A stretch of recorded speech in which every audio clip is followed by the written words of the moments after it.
जो लोग बैठे हुए हैं इनके अंदर 10+2 से लेकर कर पोस्ट ग्रेजुएट तक के बच्चे हैं जो आपके सामने बैठे हुए हैं। लेकिन यहाँ सरकार की तरफ से मात्र 6,000 रुपया प्रतिदिन प्रति महीना, 6,000 रुपये, मात्र 6,000 रुपये CPLO के लिए वेतन था।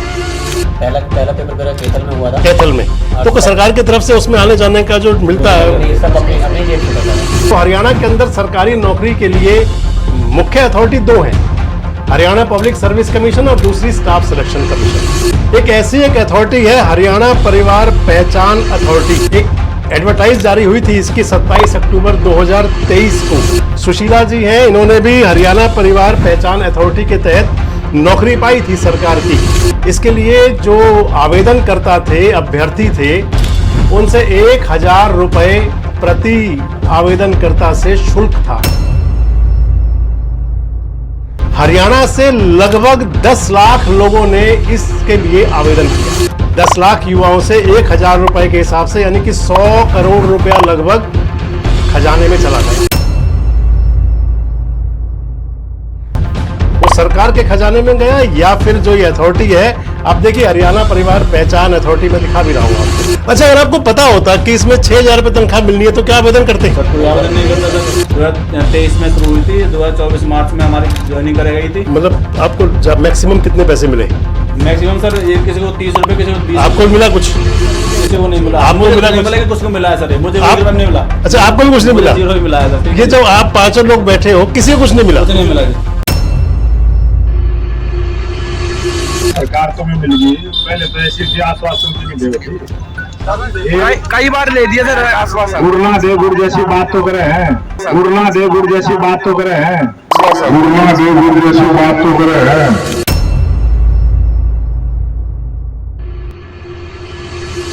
पेपर देने के बाद भी जो सैलरी दी गई है वो 6,000 और शून्य सैलरी दी गई है। तो दावा था सर कि बिना खर्ची बिना पर्ची की भर्ती हम करेंगे। हम भी बड़े खुश थे कि यार हमने ना तो कहीं को पैसा दिया, ना ही किसी सिफारिश करवाई, हमारा सिलेक्शन हो गया। ये आईना है सरकार के लिए, बिना पर्ची बिना खर्ची।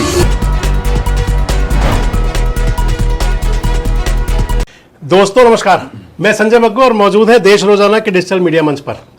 आपके साथ कई विषय पर कई बार लगातार लाइव आया करता हूं। एक बार फिर आपके साथ आज मौजूद हैं एक लाइव में, और आप सोच रहे होंगे आज मेरे साथ 5 विशेष मेहमान भी हैं। आपसे परिचय भी करवाऊंगा। पहले ये बता दूं कि किस विषय पर आपके साथ में मौजूद हूं। दरअसल कोई भी युवा हो, जब वो किशोरावस्था से युवावस्था की तरफ जाता है, यानी कि जब स्कूलिंग पूरी होती है, कॉलेज की पढ़ाई पूरी होती है, तो एक सपना होता है कि एक नौकरी मिलेगी, एक सरकारी नौकरी में जाएंगे। सरकारी नौकरी में जा करके अपने घर का, अपने परिवार का, अपना सबका एक स्टेटस होगा, रुतबा होगा, सरकारी नौकरी होगी। और इस चाह में, यानी कि सरकारी नौकरी की चाह में, युवा यानी कि नौजवान क्या कुछ नहीं करता। अगर सरकारी नौकरी की देखें तो फिर 2014 में देश के प्रधानमंत्री नरेंद्र मोदी ने एक सपना दिखाया था युवाओं को। वो सपना था 2 करोड़ रोजगार हर साल का, यानी कि एक साल में 2 करोड़ रोजगार देंगे। यूथ के अंदर आज भी क्रेज है मोदी जी का, और उस समय भी था। विषय मेरा जो है वो ये है कि आखिर नौकरी की चाह में क्या क्या होता है, सरकारी नौकरी किस आधार पर सरकारें उनको जारी करती हैं, उनकी एडवर्टाइज होती हैं, किस आधार पर नौकरी मिलती हैं। अगर आप स्टेट की बात करें, मैं हरियाणा की बात करूं क्योंकि हरियाणा के विषय पे आपसे बात करूंगा मैं, तो हरियाणा के अंदर सरकारी नौकरी के लिए मुख्य अथॉरिटी 2 हैं, हरियाणा पब्लिक सर्विस कमीशन और दूसरी स्टाफ सिलेक्शन कमीशन। लेकिन इसके अलावा भी कई बार अथॉरिटीज सामने आती हैं जिसके छल में नौजवान आते हैं, युवा आते हैं। एक ऐसी एक अथॉरिटी है हरियाणा परिवार पहचान अथॉरिटी। एक एडवर्टाइज जारी हुई थी इसकी 27 अक्टूबर 2023 को। हरियाणा परिवार पहचान पत्र का जब आप नाम लेंगे तो याद आएंगे मनोहर लाल आपको जरूर। मनोहर लाल का ये ड्रीम प्रोजेक्ट रहा है मुख्यमंत्री रहते हुए हरियाणा परिवार के यानी कि परिवार पहचान पत्र बनाना। प्रधानमंत्री से लेकर के तमाम पीठ थपथपाते हैं उसकी। लेकिन इस परिवार पहचान पत्र अथॉरिटी के अंदर युवा किस प्रकार छले गए, किस प्रकार से उनका आर्थिक, सामाजिक, शारीरिक, नैतिक क्या क्या दोहन नहीं हुआ, इस वीडियो में बात करेंगे। पहले आपका परिचय करवा दूं। मेरे साथ मौजूद हैं आप शीला। सुशीला जी। सुशीला जी कहाँ से हैं आप? मैं सोना से हूँ, LCLO हूँ। सुशीला जी LCLO बताऊंगा क्या LCLO की इनकी पोस्ट क्या है। सुशीला जी हैं, इन्होंने भी हरियाणा परिवार पहचान अथॉरिटी के तहत नौकरी पाई थी सरकार की। सुशीला जी ADC कार्यालय मुझे आप बता रही थी आप कार्यरत थी। जी सर, मैं Gurgaon ADC office Gurgaon ADC office के अंदर मैं DC रेट पर जॉब करती DC रेट पर नौकरी करती थी। वो नौकरी छोड़ करके और हरियाणा परिवार पहचान पत्र जो अथॉरिटी है, परिवार पहचान इसको अथॉरिटी, मैंने इसमें ज्वाइन गई किया थी। है। तो सुशीला जी गुड़ग्राम से हैं, गुड़ग्राम जिले के सोना से। जी मेरा नाम पवन डागर है और जी मैं हरियाणा के पलवल जिले का रहने वाला हूँ और मैं भी एक LCLO हूँ जो कि क्रीड़ विभाग या हरियाणा मैं LCLO हम बताएंगे अभी दोबारा। हरियाणा ये परिवार पवन पहचान- डागर जी हैं, पलवल जिले के घुघेरा गांव के। देवेंद्र फरीदाबाद से। ये देवेंद्र जी हैं फरीदाबाद से। फरीदाबाद। इन्होंने भी हरियाणा परिवार पहचान अथॉरिटी के तहत नौकरी पाई थी। जी सर। बताऊंगा इनका सभी कुछ आपको। मैं जी अजय पलवल जिले से हूँ जी। अजय है पलवल डिस्ट्रिक्ट से। कौन सा गांव है आपका? गांव उगेरा जी। पलवल के घुघेरा गांव के हैं अजय भी। और आप मैडम? मेरा नाम खुशबू है, मैं NIT 2 फरीदाबाद से। खुशबू NIT 2 फरीदाबाद की, यानी कि आप अगर समझें दक्षिण हरियाणा सारा आपके सामने बैठा हुआ है। दक्षिण हरियाणा के 3 प्रमुख जिलों के कैंडिडेट्स हैं जो नौकरी पाए थे।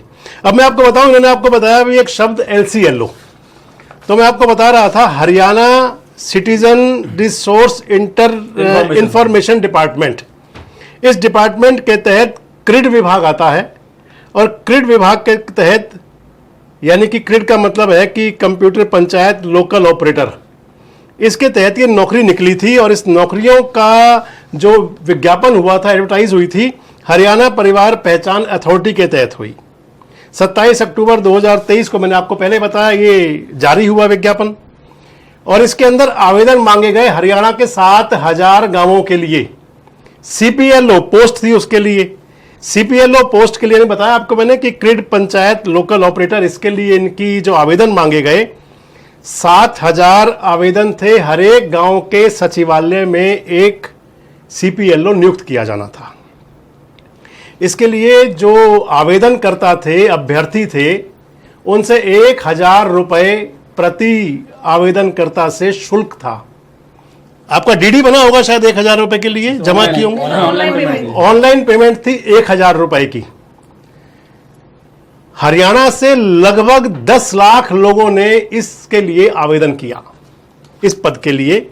मैंने आपको पहले बताया कि सरकारी नौकरी एक सपना होता है और अगर ख्वाब में भी दिख जाए ना कि नौकरी मिलेगी तो युवा जैसे ऐसा लगता है कि पंख लग गए हों। 1000 रुपए प्रति युवा, हरियाणा के 10 लाख से ज्यादा युवाओं ने, आप गिनती आप कर लेना उसकी कितनी होती है, 10 लाख के हिसाब से 10 लाख युवाओं से 1000 रुपए के हिसाब से, यानी कि 100 करोड़ रुपया लगभग खजाने में चला गया। वो सरकार के खजाने में गया या फिर जो ये अथॉरिटी है, आप देखिए हरियाणा परिवार पहचान अथॉरिटी में दिखा भी रहा हूं आपको, इसने जो आवेदन मांगे थे, चीफ एग्जीक्यूटिव ऑफिसर हरियाणा परिवार पहचान अथॉरिटी, इसकी तरफ से ये विज्ञापन जारी था। तो इसके लिए जब आवेदन हुए, आवेदन के बाद में प्री एग्जाम के लिए एडमिट कार्ड जारी किए गए। 17 जनवरी 2024 को इसकी पहली परीक्षा हुई। आप सोचिएगा कितनी बड़ी परीक्षा थी। 17 जनवरी की जो परीक्षा हुई उसका रिजल्ट आया 26 जनवरी 2024 को। 1 लाख इसके अंदर शॉर्ट लिस्टेड हुए परीक्षार्थी, जिन लोगों ने आवेदन किया, 10 लाख के आसपास लोगों के आवेदन थे, 1 लाख शॉर्ट लिस्टेड हो गए। इसके लिए फिर से फरवरी 2024 में फिर एक एग्जाम हुआ, दूसरा सेकंड एग्जाम 4, 5, 6, 7 फरवरी 2024। ये मेन एग्जाम था। मेंस के एग्जाम में एक महत्वपूर्ण बात थी कि इसके अंदर नेगेटिव मार्किंग भी थी। और नेगेटिव मार्किंग आप समझें कि जब बड़ी अच्छी किसी पोस्ट पर आप अपॉइंटमेंट के लिए जाते हैं, पेपर देते हैं, तो उसमें नेगेटिव मार्किंग होती है। लेकिन आप एक बात और अचंभा जरूर मानेंगे कि जो CPLO की जो पोस्ट थी, इसका जो वेतनमान सरकार की तरफ से था, तमाम दावे करती है सरकार, तमाम दावे करती है युवाओं का साथ देने के, गरीब का साथ देने के, मजदूर का साथ देने के। अगर किसी निजी संस्थाओं में वेतनमान न्यूनतम से कम मिले तो सरकार की तमाम अथॉरिटी पहुंच जाएंगी उस पर दबिश देने के लिए। लेकिन यहां सरकार की तरफ से मात्र 6000 रुपया प्रतिदिन, प्रति महीना 6000 रुपये, मात्र 6000 रुपये CPLO के लिए वेतन था। अगर आप न्यूनतम मजदूरी देखें बेलदार की तो वो 12000 रुपये महीना है। लेकिन सरकार के लिए ये स्किल्ड लोग, पढ़े लिखे लोग नाकारा मजदूरों से भी कम थे शायद। 6,000 रुपये मजदूरी मात्र। चलिए, सरकारी नौकरी की चाह थी, लोगों ने आवेदन किया, नौकरी लेने के लिए गए। तो मैं आपको बता रहा था कि कंप्यूटर बेस्ड एग्जाम हुआ ये फरवरी 2024 में, 4, 5, 6, 7 फरवरी को। नेगेटिव मार्किंग इसके अंदर थी और इसका रिजल्ट जब घोषित हुआ मार्च 2024 में, उन 1 लाख में से 7,000 बच्चों को नियुक्त किया गया। इसके अंदर एक और बड़ा छल हुआ फिर दोबारा उन 7,000 बच्चों के साथ में, जिनमें से 5 लोग मेरे साथ बैठे हुए हैं आज। इन 7,000 में सरकार की, यानी कि जो एजेंसी थी ये हरियाणा परिवार पहचान अथॉरिटी, ये सरकार के हुक्मरानों का मैं समझता हूं नैतिक दायित्व है कि पता करें कि वो इन्हीं की अथॉरिटी है और या फिर कोई जालसाजी थी ये। खैर, सीपीएलओ भर्ती को बाद में 2 भागों में बांट दिया गया। 3,000 कैंडिडेट्स, यानी कि 7,000 जो अपॉइंट हुए उनमें से 3,000 कैंडिडेट सीपीएलओ के पद के लिए और 4,000 कैंडिडेट एलसीएलओ पद रख दिया, यानी कि लोकल कमेटी, लोकल ऑपरेटर। जो मेरे साथ 5 ये अभ्यर्थी बैठे हुए हैं जो उस नौकरी में हैं, ये सभी एलसीएलओ की पोस्ट के हैं। सीपीएलओ को तो सरकार ने कहा कि 6,000 में मासिक वेतन देंगे, मिनिमम वेजेस से आधे से भी कम, और वो भी अनस्किल्ड एम्प्लॉइज का। मैं बार बार आपसे कह रहा हूं, जो लोग बैठे हुए हैं इनके अंदर 10+2 से लेकर कर पोस्ट ग्रेजुएट तक के बच्चे हैं जो आपके सामने बैठे हुए हैं। मार्च 2024 के बाद में जो नियुक्तियां हुई एलसीएलओ के पद के लिए, लोकल कमेटी, लोकल ऑपरेटर के लिए, आप अचंभित होंगे कि इनको सरकार ने कमीशन बेस पर रखा और 1 साल के अंदर इनको सरकार की तरफ से 1 पैसा भी नहीं दिया गया। यानी कि कुछ गरीब होंगे, मजदूर होंगे, श्रमिक परिवार होंगे, जाने कैसा अपना परिवार पालते होंगे, 1,000 रुपए डाका तो डाल लिया इनकी जेब पर, लेकिन 1 रुपया भी आज तक वेतन के नाम पर नहीं मिला। सैलरी के नाम पर मैंने आपको बता दिया। अब ये लोग कई बार, अब मैं सीधे आपसे बात कराऊंगा इनसे कि कब कब ये क्या क्या हुआ। डॉक्टर साहब, आप बताइए कि क्या था सारा ये इसके अंदर और कब आपने आवेदन किया, कितनी बार किसी अधिकारियों से, मंत्री, मुख्यमंत्रियों से मिले, बताइए आप। पहले तो सभी दर्शकों को मेरा नमस्कार जी। जैसा कि मैंने बताया कि मेरा नाम पवन डागर है, मैं पलवल के हरियाणा जिले का रहने वाला हूँ जी। तो सर ने अपनी बातें बताई हमारी थोड़ी डिटेल में, लेकिन मैं और थोड़ा विस्तार में बताना चाहूँगा। हरियाणा सरकार के क्रेड विभाग है, जो कि आप बोल सकते हो हरियाणा परिवार पहचान अथॉरिटी। क्रेड का मतलब होता है सिटीजन रिसोर्सेज इंफॉर्मेशन डिपार्टमेंट। बताया हमने, ठीक है। ये इस डिपार्टमेंट ने अक्टूबर 2023 में एक भर्ती निकाली। भर्ती का नाम था सीपीएलओ, क्रेड पंचायत लोकल ऑपरेटर। सीपीएलओ का बेसिकली भर्ती करने, ये खट्टर साहब का बहुत ड्रीम प्रोजेक्ट था। इसका मतलब भर्ती करने का उनके पीछे रीजन था कि गांव में प्रत्येक नागरिक को सुविधा उनके डोर स्टेप पे मिले। इनकी नियुक्तियां ग्राम सचिवालय के अंदर की जानी थी। हरियाणा के अंदर 7,000 करीब गाँव में, तो हर गाँव में एक सीपीएलओ नियुक्त किया जाता था। सीपीएलओ का काम होगा कंप्यूटर के जितने भी काम होंगे, भले ही आपको फैमिली आईडी का काम हो, पेंशन का काम हो, और भी कोई जितने भी काम होंगे, कोई सर्टिफिकेट बनवाना हो, कास्ट का, मतलब डोर स्टेप डिलीवरी कह रहे हैं इसको। हाँ जी, आप जो सारे प्लस में पंचायत विभाग के अलावा और जो सेक्रेटरीज के को काम होंगे, ग्राम सचिव के काम होंगे, वो सारे काम ये सीपीएलओ करेंगे ग्राम पंचायत सचिवालय में बैठकर। लेकिन तो आपने सीपीएलओ के लिए आवेदन किया? हाँ जी बिल्कुल, हमने देखा कि ये तो बहुत अच्छी वैकेंसी है, गांव के अंदर ही ड्यूटी है। पवन जी, क्वालिफिकेशन क्या है आपकी? मेरी क्वालिफिकेशन में जी मैंने बीसीए किया हुआ है। बीसीए? हाँ जी, इसे बैचलर ऑफ कंप्यूटर एप्लीकेशंस। हाँ जी। और इस भर्ती में भी जो मिनिमम योग्यता रखी गई थी वो रखी गई थी सर 12वीं 10+2। हाँ जी, तो 12वीं की योग्यता होगी तो उसके हिसाब से ये जो पोस्ट बनती है, ये बनती है जी टेक्निकल पोस्ट हरियाणा के अंदर, और सी ग्रेड की सैलरी बनती है इसके अंदर। लेकिन सरकार ने क्या किया है जी, हमने ठीक है जी अच्छी वैकेंसी निकली है तो अच्छा, हमने उत्साहित थे बहुत इसके लिए। तो ये जो वेतनमान 6,000 रुपए, ये क्लियर था कि 6,000 रुपए तनख्वाह आप मिलेगी? देख सकते हो यहाँ पे मेरे पास ये एडवर्टीजमेंट का है प्रिंट आउट, तो इसमें कहीं भी ऐसा कुछ मेंशन नहीं है कि यहाँ आपकी सैलरी इतनी रहेगी, ठीक है जी।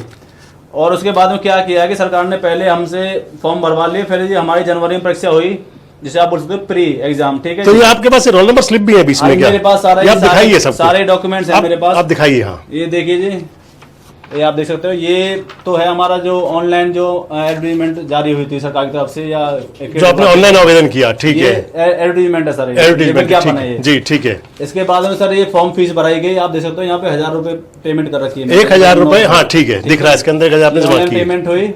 इसके बाद में सर पहले फर्स्ट एग्जाम के लिए रोल नंबर जारी हुए, एडमिट जी, कार्ड, ठीक है जी, ये एडमिट कार्ड ये है, एडमिट कार्ड है फर्स्ट एग्जाम का जी। इसके बाद में सर स्टेज 1 का रिजल्ट आया, फर्स्ट एग्जाम का रिजल्ट आया, पहला एग्जाम वो मैंने बताया जो Q4 क्वालिफाइड, तो मेरे यहाँ पे क्वालिफाइड लिखा हुआ है और 60% मेरे मार्क्स हैं, ठीक है जी, 60%, ठीक है।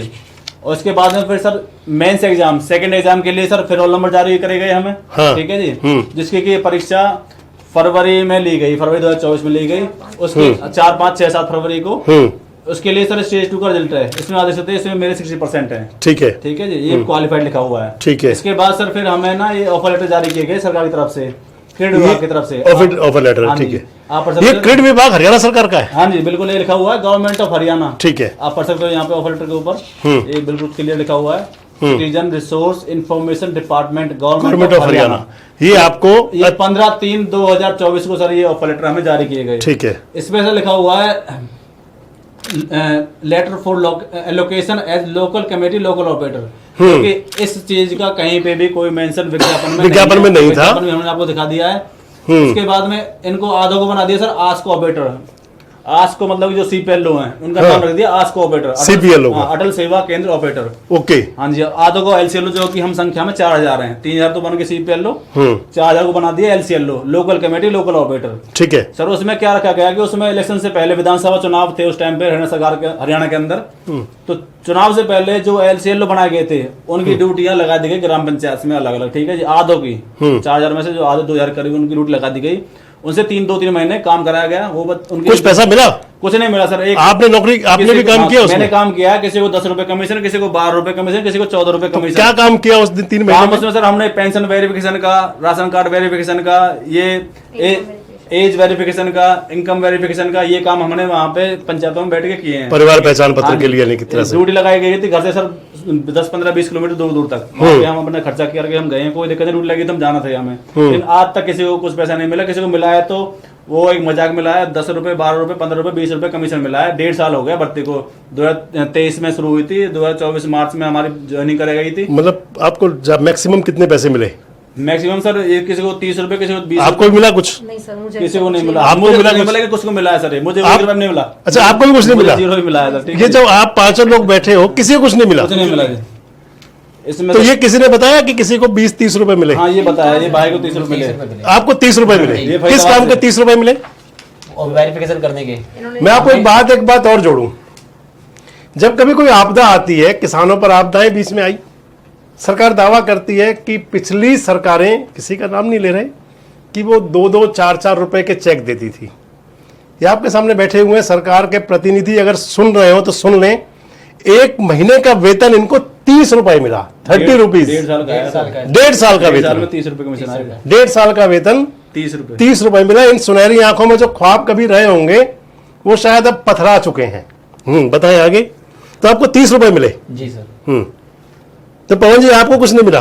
0 सर, 0 आज तक। और सर हमने सर उसके बाद में सर हम अपने पलवल के विधायक से मिले, पलवल में रहते हैं हम, तो हम सोचा कि जो हमारे जनप्रतिनिधि जो आजकल विधायक है, जो इससे पहले जो मंगला जी थे, उनसे दीपक मिले मंगला हैं। से। फिलहाल गौरव गौतम जी है, वो खेल मंत्री भी हैं हरियाणा सरकार अंदर, हम उनसे हाँ। मिले हैं। वो तो हमें देख के भाग जाते हैं, मिलते ही नहीं है कि हाँ भाई एलसीएल नाम की कोई बीमारी आ गई है। तो खेल मंत्री आपके पास वोट मांगने आए थे क्या घुघरा गांव में? कई बार आए थे जी, कई बार आए थे। युवाओं उनसे पूछो कि भैया भागते क्यों, सामना तो करो। कम से दावा कम था सर कि बिना खर्ची, बिना पर्ची की भर्ती हम करेंगे। हम भी बड़े खुश थे कि यार हमने ना तो कहीं को पैसा दिया, ना ही किसी से सिफारिश करवाई, हमारा सिलेक्शन हो गया। ये आईना है सरकार के लिए, बिना पर्ची बिना खर्ची। ये हरियाणा सरकार, और ये यूथ है जो आपको आईना दिखा रहे हैं, आप देख लीजिए। और सर जितने भी जो बंदे सर इसमें लगे हुए हैं, जितने बच्चे लगे हुए हैं सर, सारे ही हाईली क्वालिफाइड बंदे हैं, एमटेक लेवल तक के बंदे हैं। जो सेकंड एग्जाम था वो ओनली कंप्यूटर बेस्ड था सर, उसमें कोई एमटेक का। अच्छा, आपकी क्वालिफिकेशन क्या है? Graduate, BA. आप ग्रेजुएट है, स्नातक है, बीए किया हुआ है, और सरकारी नौकरी ये ख्वाब संजोए वो गए थे। जी सर। टेस्ट कहाँ हुआ था इसका, पेपर जो आपने दिया था? मैंने पहला पेपर मेरा कैथल में हुआ था। कैथल में? तो सरकार की तरफ से उसमें आने जाने का जो मिलता है? नहीं, सब अपनी जेब से था सारा। अच्छा, और दूसरा पेपर मेरा हुआ था इसमें गुरुग्राम या नहीं, अम्बाला। एक पेपर कैथल में हुआ, हार्ट्रॉन दूसरा हार्ट्रॉन अंबाला से पेपर हुआ जी कैथल और अंबाला का बस का किराया भी लगाया होगा। बिल्कुल जी लगाया बिल्कुल सर। हमारा सर मेरा पहला एग्जाम सोनीपत था सर। मैं गाड़ी से गया था और उसमें सर और 2-3 साथी थे तो 4-5 हज़ार खर्चा मेरा हो गया पहले उसमें। सेकंड मेरा गुड़गांव था, एक भाई का अंबाला था, तो दूर दूर एग्जाम थे सभी के। ठीक है, किसी को एक पैसा नहीं दिया गया सर, सबसे और पैसे आप फॉर्म फीस ले लिए। मैंने बताया आपको 1000 रुपये, वो इकट्ठे आपने सरकार के पास अरबों रुपए आ गया। अगर उसका ब्याज से भी हमें तनख्वाह दे दी तब तो बहुत बंदों को पैसे मिल चुका होता है जी। आपने मुझे अपना नाम बताया सुशीला। सुशीला जी, आप बता रही थी कि आप एडीसी ऑफिस के अंदर डीसी रेट पर गुड़गांव में क्या क्या काम नौकरी थी वहां पर उसमें? सर वहाँ पे मैं वही थी सीपीआर वो कंप्यूटर ऑपरेटर। कंप्यूटर पर थी, तो क्या पैसा मिलता था तनख्वाह उसमें आपको? सर वो 25,000 था। 25,000 रुपये आपको तनख्वाह मिलती थी। तो ये जब विज्ञापन देखा जी सर। तो क्या सोचा आपने भी क्या मिलेगा इसके अंदर, कुछ ऐसा रहा या क्या बात सर है? ये था कि मैं बहुत टाइम से तैयार। अच्छा, डीसी रेट की नौकरी तो शायद कॉन्ट्रेक्चुअल बेस होती है। हाँ जी। मुझे लगता है 1 साल में हटा देते हैं। आपकी कितना नहीं टाइम सर, नौकरी ऐसा की थी नहीं आपने? है, मैं 3 या 4 साल से कर रही थी। 3-4 साल आपने नौकरी की, ठीक है। पर ये है कि सर कि मुझे ये था कि मैं इतने दिनों से तैयारी कर रही हूँ, एक अच्छी वैकेंसी अगर सरकार ने निकाली है मुझे इसके लिए अप्लाई करना चाहिए। तो मैंने अप्लाई भी किया, मैंने दोनों टेस्ट को क्लियर भी किया है। वो नौकरी फिर अच्छा ठीक है। सर वो मैंने छोड़ दी थी क्योंकि जैसे ही इसमें ज्वाइन के लिए ऑफर लेटर आया था तो मैंने वहां से रिजाइन दे दिया था। एक साथ 2 नौकरी कर भी नहीं सकते? कर नहीं सकते। तो आपकी क्वालिफिकेशन क्या है? सर मैं मास्टर डिग्री है मेरी, एमकॉम है, ये प्लस बीएड है मेरी। एमकॉम बीएड है, master of commerce and bachelor of education. आप घुघेरा गांव से हैं? हाँ जी। तो आपकी क्या क्वालिफिकेशन है? बीए जी। स्नातक है। तो पहली बार फॉर्म भरा था सरकारी नौकरी का? इससे पहले भी कभी भरे थे? पहले भी भर चुका हूँ। कभी नंबर नहीं आया होगा? आया था कभी नंबर कहीं? रह गया था एक नंबर। एक बार रह गया था, तो फिर आपको लगा कि शायद इसमें कोई बात बन जाए। हाँ जी बिल्कुल जी। तो कितने दिन आपने काम किया इसमें? मेरे को जी लोकेशन ही नहीं मिली जी। आपको लोकेशन नहीं मिली? अलॉट ही नहीं हुआ कुछ। आपको पोस्टिंग वो मिल गया, अथॉरिटी लेटर मिल गया, हाँ जी बिल्कुल। और अथॉरिटी लेटर में मिल गया कि आपको ये कौन सी लोकल ऑपरेटर जो आपको वो नौकरी करनी है, हाँ जी। और स्टेशन नहीं दिया गया। कमीशन बेस की नौकरी पर भी स्टेशन नहीं मिला। आप मैडम फरीदाबाद से हैं, यस। तो आपका पहला पेपर जो आपने किया था कहाँ दिया था वो? सोनीपत में सर। सोनीपत। हाँ जी। दूसरी बार अम्बाला हार्ट्रॉन में। अम्बाला हार्ट्रॉन में। हाँ जी। तो आपको मिला अथॉरिटी लेटर कोई? सर लेटर तो मिला था, offer letter, offer letter? But उसके अकॉर्डिंग कुछ भी हुआ नहीं, ना ही कोई पर्टिकुलर प्लेस मिला, ना ही कोई फिक्स सैलरी। जब प्लेस ही नहीं मिला, सैलरी कहाँ से मिलेगी? जब आपको प्लेस ही नहीं मिला तो आपको सैलरी कहाँ से मिलेगी? आप विवाहित हैं? जी सर। परिवार की जिम्मेदारी भी होगी। Yes sir. मेरे 2 बच्चे बड़ी दुविधा होती है किसी के लिए उस समय कि जब वो परिवार की जिम्मेदारी भी हो, और खासकर सुशीला जैसे लोगों के लिए तो खासकर होगी कि जो एक नौकरी छोड़ करके किसी ख्वाब में लिया गया हो। अगर इसको आप कहें तो ये किसी व्यक्ति के साथ में बहुत बड़ा की जाने वाली चीटिंग है। इसे आप धोखाधड़ी की संज्ञा में ले सकते हैं। ये जाने ये कौन सा डिपार्टमेंट, किसने ये निकाला और क्यों फिर नौकरी नहीं मिली? अच्छा, आपको अगर पता हो तो जो सीपीएलओ जो लगे हुए हैं लोग, उनको सैलरी कौन सा डिपार्टमेंट देता है? उनको सर क्रेडिट विभाग देता है। क्रेडिट विभाग जो सिटीजन रिसोर्स इन्फॉर्मेशन डिपार्टमेंट जो है जिसने भर्ती करी थी। हाँ, आपके कोई संपर्क में है जो सीपीएलओ की नौकरी करते हैं? सीपीएलओ बहुत सारे हैं सर। कोई बात होती है अभी कभी आपसे? कभी कभी होती है सर, अभी उनके बारे में पता रहता है, ग्रुप है हमारे व्हाट्सएप ग्रुप से, उनके ऊपर पता चलता रहता है हमें कि सैलरी आ चुकी है, उन्हें कब आई है, कब आई है। टाइम पर सैलरी मिली कि नहीं मिली? नहीं, ये बातें होती रहती हैं सर। उनकी सैलरी बढ़ाने की बात भी चल रही है, हालांकि बड़ी नहीं, 1.5-2 साल हो गए, 6,000 रुपये ही है। आप लोग, एक तो आप बता रहे हो कि चलो आप लोकल यहाँ मिले, आपकी यूनियन भी है कोई बनी हुई क्या? जो आप लगे थे 4,000 लोग जो आप लगे नौकरी, जिनको नहीं मिली पोस्टिंग कोई, या किसी कर्मचारी संघ से कहीं किसी संपर्क किया हो कभी आपने भी? ऐसा सर, यूनियन अभी एक्चुअल में हम अभी कुछ समय पहले हम 1.5 साल से घूम रहे थे, कभी यहाँ कभी वहाँ, विधायकों के पास गए, मंत्रियों के पास गए, सीएम साहब के पास गए। सीएम सैनी साहब ने कहा कि तुमने मेरी छाती भर्ती ज्ञापन दे देंगे, और ऐसी बहुत सारी विधायकों ने कहा। किस बात में? नहीं मतलब वो तो तुम हर जगह पहुंच जाते तो हर जगह पहुंच जाते हो। तुम्हें तो मेरी एलसीएल में तो मेरी छाती भर दी है तो मैं तुमसे परेशान आ चुका हूँ। मुख्यमंत्री जी ने कहा? मुख्यमंत्री जी तो मुख्यमंत्री तो कहते हैं कि मेरे परिवार के लोग हैं, परिवारजनों से कौन परेशान होता है मुख्यमंत्री जी? फिर अगर आपको अपनी कोई दुविधा बताने भी आ रहा है तो आप तो कहते हैं कि मेरे परिवारजन है। परिवारजन की तो समस्या हल करने की नैतिक ड्यूटी भी बनती है। आप तो फिर राजा हैं। खैर, और सर सब जगह घूमने फिरने के बाद में फिर सब जगह से हमें निराशात लगी। अब हम सब प्रतिनिधियों के पास गए, मुख्यमंत्री जी के पास भी गए। क्या चाहते हैं अब, क्या करे सरकार? हम चाहते हैं सर कि जैसे कि जो सरकार ने हमसे जिस चीज़ के लिए एग्जाम लिया सीपीएलओ के लिए, पहले सर हमें हमारी पोस्ट सीपीएलओ की जाए एलसीएलओ के बजाय, ठीक है जी, जिसके लिए आपने विज्ञापन निकाला था जी। दूसरी बात सर, हमारी 12th मिनिमम क्वालिफिकेशन आपने मांगी थी एग्जाम के अंदर, उस हिसाब से सर हमारी सी ग्रेड की सैलरी बनती है, पोस्ट आती है सर टेक्निकल के अंदर, टेक्निकल पोस्ट के अंदर, हरियाणा के अंदर, ठीक है सर। अच्छा, अगर आपको पता होता कि इसमें 6,000 रुपए तनख्वाह मिलनी है तो क्या आवेदन करते? सर कोई आवेदन नहीं करता सर, सब इससे पहले सर मैं डीसीएट नौकरी करता था बिजली बोर्ड मैं इसलिए कह रहा हूं कि ये धोखाधड़ी इसलिए है कि कोई अगर विज्ञापन सरकार जारी करती है तो बाकायदा सब कुछ होता है, कब आप नॉमिने अपना अप्लाई करेंगे, क्या उसकी फीस होगी, कब आप फीस भरेंगे, एससी कैटेगरी के लिए क्या होगा, बीसी कैटेगरी के लिए क्या होगा, जनरल के लिए क्या होगा, किसको कितनी पोस्ट मिलेंगी, उसके बाद में आता है कि आपका वेतनमान क्या होगा। जब भी कोई अभ्यर्थी जाता है तो उसको देखता है कि ये वेतनमान है और वो सोचता है कि मैं इस पर अप्लाई कर दूं, लेकिन जब कोई बेरोजगार हो तो फिर उसको कोई भी नौकरी ऐसा लगता है कि शायद यहाँ सपने पूरे हों, और ये सपने दिखाए होंगे हरियाणा परिवार पहचान अथॉरिटी। ये सरकार जरूर बताए कि अगर ये क्या सरकार की अथॉरिटी है, अगर इसको ग्रामीण पंचायत जो आप डिपार्टमेंट बता रहे हो, अगर वो डिपार्टमेंट इसकी तनख्वाह देता है तो सरकार कम से कम एक तो जरूर देखे कि क्या, चलिए इनकी तो लड़ाई बाद में लड़ ली जाएगी, जिनको 6,000 रुपये मात्र मिल रहा है न्यूनतम वेतन, उससे भी आधा, और वो भी अनस्किल्ड का, कहां तक ठीक हो सकता है? और कोई आपकी कोई बात सर, हो? अभी आपने सर बात पूछी कि भाई आप अब फिलहाल आपके साथ किसी ने दिया, तो सर अभी हम 3-4 महीने से, हाँ 3-4 महीने पहले हम एक संगठन है हरियाणा के अंदर, पूरे इंडिया लेवल का संगठन है वो CITU, C2 आपने नाम में सुना होगा। प्लस में सर अखिल भारतीय राज्य सरकारी कर्मचारी महासंघ है, जो उनके प्रधान हैं श्री सुभाष लांबा जी, अध्यक्ष हैं, उन्होंने भी हमारा साथ देने का वादा किया और वो हमारे साथ दे भी रहे हैं थोड़ा बहुत जी, वो जैसा उनसे बन पा रहा है। फिलहाल हम 1-2 बार अभी 29 जून को उन्हीं के तत्वाधान में हमने श्री लांबा जी और CITU और जो है अखिल भारतीय राज्य कर्मचारी महासंघ, उनके तत्वाधान में हमने अभी कुरुक्षेत्र में 29 जून को हमने धरना भी किया था जी एक, वहाँ पे उसके कोई फोटोज आपके पास होंगे, जरूर दिखाइएगा मुझे, हम आपको प्रोवाइड कर देंगे जी। उसमें क्या है कि उसमें जो न्याय सैनिक के जो हम वहाँ पे प्रतिनिधि थे, OSD जिनको बोल सकते हैं आप, क्या नाम था, सैनी जी थे उनका नाम, मुझे पूरा नाम उनको याद नहीं है, उन्होंने आगे हमारा ज्ञापन लिया और उन्होंने हमें मतलब विश्वास दिलाया कि जल्दी आपका जो हम कुछ समाधान करेंगे। उसके बाद भी अब 1 महीना हो चुका है, अब तक भी कोई सका था तो कोई जवाब हमें कैसा भी आया नहीं है सर। तो सर हम ये चाहते हैं कि सर पहले मैं धन्यवाद करूँगा सर आपका, देश रोजाना का, और आपका भी मकबूल साहब की, आपने हमारी बात उठाई है सर।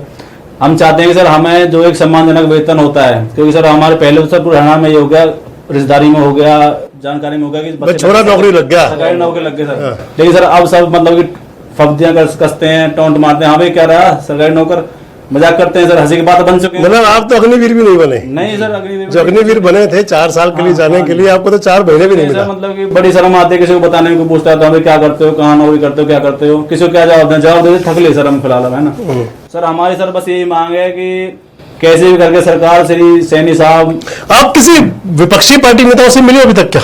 बिल्कुल मिले हैं जी, हम दीपेंद्र हुड्डा जो कांग्रेस के हैं उनसे मिले हैं, कुमारी शैलजा उनसे मिले हैं, और एक समाज सेवी हैं नवीन जैन, उनके पास भी गए हैं हम, मतलब बहुत सारे लोगों से मिले हैं, लेकिन ये कि सर कहीं से कोई सोल्यूशन हो नहीं पाया अब तक।